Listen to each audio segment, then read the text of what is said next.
श्रोताओं, आप सुन रहे हैं श्रीमद् देवी भागवत महापुराण के प्रथम स्कंद का 10वां अध्याय। प्रसंग है व्यास जी की तपस्या और वर प्राप्ति। ऋषिगण बोले, हे सूत जी, आपने हमें पहले ही बतला दिया कि असीम तेज वाले व्यास जी ने कल्याणकारी समस्त पुराणों की रचना करके उन्हें सुखदेव जी को पढ़ाया। व्यास जी ने घोर तप करके सुखदेव जी को किस प्रकार पुत्र रूप में प्राप्त किया।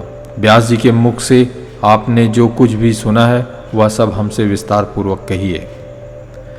इस पर सूत जी बोलते हैं, सत्यवती पुत्र व्यास जी से जिस प्रकार योगी जनों में श्रेष्ठ साक्षात मुनि स्वरूप सुखदेव जी उत्पन्न हुए और उत्पत्ति के उस इतिहास को मैं आप लोगों को बता रहा हूँ। सत्यवती के पुत्र महर्षि व्यास पुत्र प्राप्ति के लिए दृढ़ संकल्प कर अत्यंत मनोहर सुमेरु पर्वत के शिखर पर कठोर तपस्या करने लगे। नारद जी से सुने गए एकाक्षर वांगबीज मंत्र का जप करते हुए तपोनिधि व्यास जी पुत्र प्राप्ति की कामना से परात्परा महामाया में अपना ध्यान केंद्रित किए हुए मन ही मन सोच रहे थे कि अग्नि, भूमि, वायु एवं आकाश इनकी शक्ति से संपन्न पुत्र की मुझे प्राप्ति हो। इस प्रकार प्रभुता संपन्न हुए व्यास जी निराहार रहते हुए 100 वर्षों तक शंकर एवं सदाशिव भगवती की आराधना में लीन रहे। अनेकश विचार करते हुए महर्षि व्यास इस निष्कर्ष पर पहुँचे कि शक्ति ही सर्वत्र पूजनीय है। निर्बल प्राणी लोक में निंदा का पात्र होता है और शक्तिशाली की पूजा की जाती है। जहाँ पर्वत शिखर पर कर्णिकार पुष्प के अद्भुत वन में देवता महातपस्वी मुनिवृंद विहार करते हैं, जहाँ सूर्य, वसु, रुद्र, पवन, अश्विनी कुमार द्वय एवं ब्रह्मवेत्ताओं में श्रेष्ठ अन्य मुनिजन निवास करते हैं। मधुर संगीत की ध्वनि से मुखरित उस सुमेरु पर्वत की चोटी पर सत्यवती नंदन धर्मात्मा व्यास जी ने तपस्या की। उनके इस तपश्चरण के प्रभाव से समग्र चराचर जगत व्याप्त हो गया और महामेधा संपन्न पाराशर पुत्र व्यास जी की जटा अग्निवर्ण हो गई। तदंतर व्यास जी का यह तेज देखकर इंद्र भयभीत हो गए और तब इंद्र को भयक्रांत तथा व्याकुल देखकर भगवान शंकर जी उनसे कहने लगे, हे सुरेश्वर, आपको क्या दुख है? हे इंद्र, आज आप इस तरह भयग्रस्त क्यों हैं? तपस्वियों से कभी ईर्ष्या नहीं करनी चाहिए, क्योंकि मुनिगण मुझे शक्ति संपन्न जानकर ही तपस्या करते हैं। ये तपस्वी मुनि लोग कभी किसी का अपकार नहीं चाहते हैं। शंकर जी के ऐसा कहने पर इंद्र उनसे बोले, व्यास जी ऐसा तप किस लिए कर रहे हैं? उनकी क्या मनोकामना है? शिव जी बोले, व्यास जी पुत्र प्राप्ति की कामना से यह कठोर तप कर रहे हैं। इन्हें तपस्या करते हुए पूरे 100 वर्ष हो चुके हैं, अतः मैं इन्हें कल्याणकारी पुत्र प्रदान करूंगा।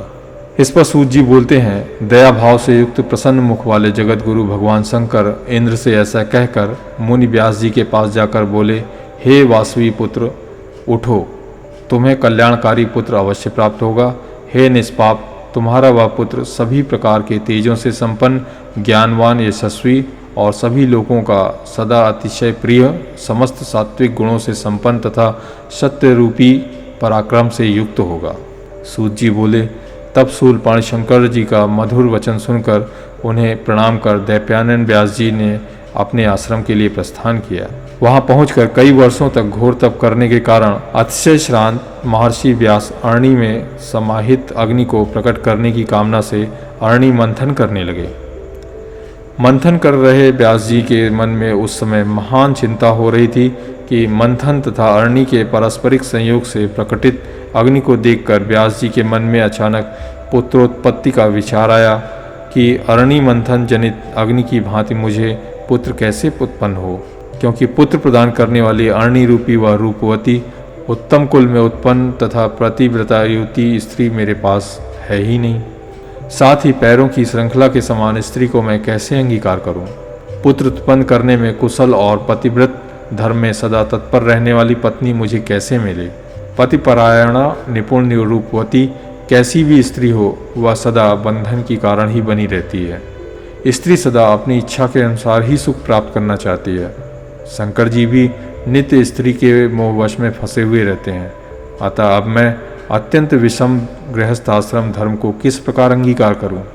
व्यास जी ऐसा विचार कर ही रहे थे कि आकाश में समीप में ही स्थित घृताची नामक अप्सरा उन्हें दृष्टिगोचर हुई और चंचल कटाक्षों वाली उस श्रेष्ठ अप्सरा को पास में ही स्थित देखकर कठोर नियम संयम धारण करने वाले व्यास जी शीघ्र ही काम बाण से आहत और अंगों वाले हो गए और सोचने लगे कि अब इस विषम संकट के समय मैं क्या करूं। धर्म के समक्ष इस दुर्जय काम वासना के वशीभूत होकर यदि मैं छलने के लिए यहाँ से उपस्थित हुई इस अप्सरा को स्वीकार करता हूँ, तब ऐसी स्थिति में महात्मा तथा तपस्वी गण मुझ कामासक्ति से विहल तथा यह उपहास करेंगे कि 100 वर्षों तक कठिन तपस्या करने के पश्चात भी एक अप्सरा को देखकर महातपस्वी व्यास इतने विवश कैसे हो गए। और फिर यदि इसमें अतुलनीय सुख हो तो ऐसी निंदा भी होती रहे, अर्थात उसकी उपेक्षा भी की जा सकती है।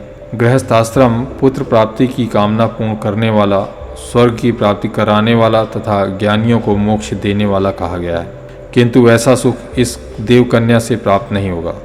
पूर्व काल में मैंने नारद जी से एक कथा सुनी थी जिसमें राजा पूर्वा उर्वशी के वशीभूत होकर अत्यंत संकट में पड़ गए थे।